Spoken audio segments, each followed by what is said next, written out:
Hello and everyone, this is Krishna here. This is 72 tutorial of CATIA series.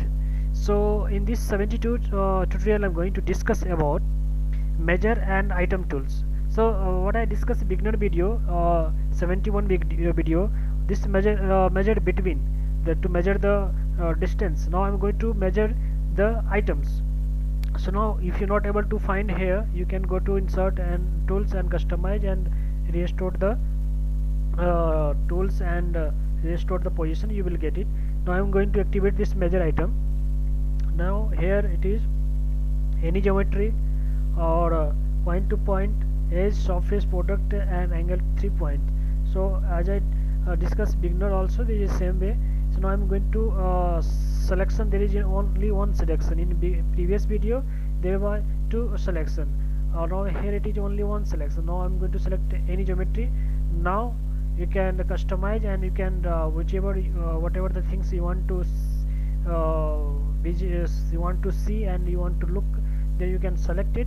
So you can go to select apply, and now you can select from here directly, or else you can select from here. For example, for this surface I'm going to select. So now here the plane area is, you can change from here. I'll take 3. Surface area you can change it, and for one more things we have. For example, volume. If you want to change the volume, click volume and OK. Now you select the volume of this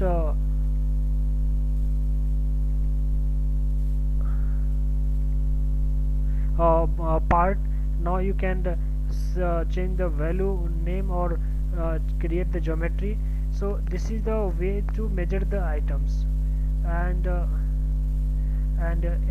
one more option, if you go to geometry and if you find the surface only, so if you click the surface, so which way the surface you want to see, and you want to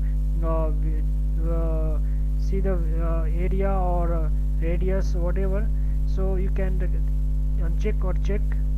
Now you can able to see the materials measurement items. So this is the way to measure the item tools. So I hope you understand this, how to measure the items. So in next video we'll discuss about this is the measure of inertia. So we'll discuss later. Thank you.